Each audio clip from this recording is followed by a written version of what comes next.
నమస్కారం అండి. నేను డాక్టర్ సువర్చలాని, జీవా ఫర్టిలిటీ సెంటర్స్లో సైంటిఫిక్ డైరెక్టర్ని. అసలు పీరియడ్ పెయిన్ ఎందుకు వస్తుంది? ఈ పీరియడ్ పెయిన్ సివియరిటీ కొందరికి ఎక్కువ, కొందరికి తక్కువ ఎందుకు ఉంటుంది? దీని నుంచి ఎలా రిలీఫ్ పొందాలి? దీని గురించి ఏం అవేర్నెస్ ఉండాలనేది దాని గురించి మాట్లాడబోతున్నానండి. సో పీరియడ్ పెయిన్ అంటే మీరు కొంచెం పీరియడ్ గురించి తెలుసుకోవాలి. పీరియడ్లో బేసిక్లీ ఆ నెలలో ఏమవుతుందంటే క్వైట్గా లోపల ఓవరీస్లో ఏమవుతుందంటే ప్రతి నెల ఒక అండం అనేది పెరుగుతుందనమాట. అంటే ఎన్ని అండాలు ఉంటే వాటిలో ఆ నెల కొన్ని సెలెక్ట్ అవుతాయి. అది 2 కావచ్చు, 5 కావచ్చు, depends on the ovarian reserve, అంటే అండాశయాల్లో ఉన్న అండాలు బట్టి 5 కావచ్చు, 10 కావచ్చు. పాలిసిస్టిక్ ఓవరీస్ అంటే ఎక్కువ కావచ్చు. అవి పెరుగుతుంటాయి. పెరిగే అండాలలో 2 సైడ్లలో పెరిగే అండాలలో ఒకటి చాలా స్ట్రాంగ్ ఉంటుంది. అవి సిగ్నల్స్ అన్నీ పట్టేసి హార్మోన్స్ అన్నీ అదే లాక్కొని అదే పెద్దగై మిగతావన్నీ పెరగకుండా ఉండిపోతాయి అంటే అవి డీజనరేట్ అయిపోతాయి. అవి మళ్ళీ నెక్స్ట్ నెలకి పెరగవు, అవి అక్కడితో అయిపోతాయి అనమాట. ఏదైతే పెద్ద అండం అయిందో కరెక్ట్ సైజ్కి వచ్చినప్పుడు విడుదలై ట్యూబ్లోకి వచ్చి వెయిట్ చేయడం జరుగుతుంది. సో ఇది మామూలు ప్రక్రియ. ఇది ఎప్పుడు అవుతుందంటే పీరియడ్స్కి ఒక 14 to 15 days ముందు అది విడుదల అవ్వడం అవుతుంది. సో మీకు రెగ్యులర్ పీరియడ్స్ ఉన్నాయనుకోండి, 28 days సైకిల్ కావచ్చు, 30 days సైకిల్ కావచ్చు. ఆ సైకిల్ బట్టి మిడ్ సైకిల్ ఉంటుందన్నమాట. ఇది అంటే 28 days అయితే దాని మధ్యలో రిలీజ్ అవుతుంది, 35 days అంటే దాని మధ్యలో రిలీజ్ అవుతుంది అనేది. బేసిక్గా వెనకెళ్ళి చూస్తే ఒక 15 days ముందు రిలీజ్ అయ్యి ఉంటుందన్నమాట ఎగ్. సో ఇది మామూలు ప్రక్రియ. పీరియడ్ మధ్యలో వస్తుంది కనుక పీరియడ్ మధ్యలో it is expected that the egg is ఓవ్యులేటింగ్.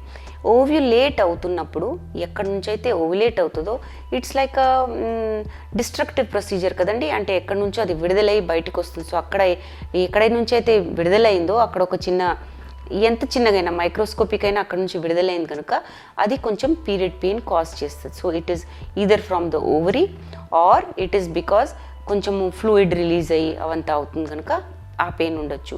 So ఇది ట్యూబ్లోకి వచ్చి వెయిట్ చేస్తుంది. ఇది ఇలా ఉన్నంగా ట్యూబ్స్ కూడా కొంచెం కాంట్రాక్ట్ అవుతాయి, అంటే ఆ ఎగ్ని లోపలికి తీసుకోవడానికి కొంచెం కాంట్రాక్ట్ అవుతాయి. యూట్రస్ కూడా కొంచెం కాంట్రాక్ట్ అవుతుంది. Everything is helping in fertilization. అంటే యూట్రస్ అనుకుంటుంది స్పర్మ్స్ ఉంటే వాటిని లోపలికి పైకి తోద్దాం. సో యూట్రస్ కూడా కొంచెం కాంట్రాక్ట్ అవుతుంది, ట్యూబ్స్ కూడా కాంట్రాక్ట్ అవుతాయి, థింకింగ్ దట్ స్పర్మ్స్ ఉంటే కనుక ఎగ్ వరకు చేర్చుదామని. సో ఇవన్నీ పెయిన్స్ ఉంటాయి. మనకి ఎలాగా సూచనలు వస్తాయంటే బాడీ పెయిన్స్ అవ్వచ్చు, లో బ్యాక్ పెయిన్ ఉండొచ్చు, అంటే వీపు నొప్పి ఉండొచ్చు, కాలు నొప్పి ఉండొచ్చు, పొట్టు నొప్పి ఉండొచ్చు. ఒక సింపుల్ మిస్కన్సెప్షన్ ఏంటంటే అండి, ఓవరీస్ అనేవి ఈ నెల ఇటు విడుదలవుతే ఆ నెల అటు విడుదలవుతుంది అనేది కాదు. కొందరు ఫర్ మంత్స్ ఒకే సైడ్ నుంచి అండం విడుదల చేస్తారనమాట. సో ఇది మిస్కన్సెప్షన్, అంటే తప్పు అనమాట. ఎక్కడి నుంచైనా కావచ్చు అండం అనేది. అక్కడే అవుతుందని ఆ సైడే పెయిన్ ఉంటుందని లేదండి. లోవర్ అబ్డామిన్లో పెయిన్ ఉండొచ్చు, కొందరికి ఉట్టి బ్యాక్ పెయిన్ వస్తుంది. నా సివియరిటీ అన్నాను కదండి. సో రెగ్యులర్గా పీరియడ్స్ ఉన్న వాళ్ళకి, ఏ ఫ్యాక్టర్ లేని వాళ్ళకి మైల్డ్ పెయిన్ లాగా వచ్చి ఒక 1 or 2 days ఆ ఎగ్ ఉన్నంత కాలము, ఆ ఫ్లూయిడ్ ఉన్నంత కాలము ఆ నొప్పి ఉంటుంది.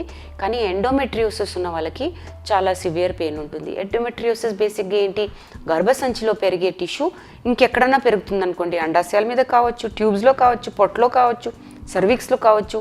దానివల్ల పెయిన్ అనేది ఎక్కువ అవుతుంది.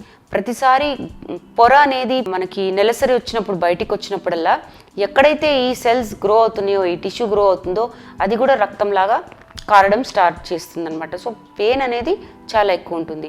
సివియరిటీ బట్టి పెయిన్ కూడా ఎక్కువ అవుతుంది. సివియరిటీ బట్టి లోపల అండాశయాలు, ఈ ఓవరీస్, అండాశయాలు, ఈ గర్భసంచి ఆకారం కూడా మారడం జరుగుతుంది అనమాట. పెయిన్ కూడా ఎండోమెట్రియోసిస్ వాళ్ళలో చాలా ఎక్కువ ఉంటుంది అనమాట. పెయిన్ బట్టి సర్జరీ చేయాలా లేదా మెడికేషన్ ఇచ్చి వాళ్ళ ఎండోమెట్రియోసిస్ కండిషన్ని తగ్గించాలా అనేది నిర్ణయించడం జరుగుతుందన్నమాట. సో ఓవ్యులేటరీ పెయిన్ ఏంటంటే అండం విడుదలైనప్పుడు అయ్యే pain. It is not a serious thing. దీనికి గొప్పగా పెయిన్ కిల్లర్స్ తీసుకోరు, బట్ అఫ్ కోర్స్ సివియరిటీ ఎక్కువ ఉన్నప్పుడు మీ డాక్టర్ గారు ఒక పెయిన్ కిల్లర్ పెట్టచ్చు, లేదా మీరు హాట్ వాటర్ అంటే వేడి నీళ్ళు కాపు పెట్టచ్చు.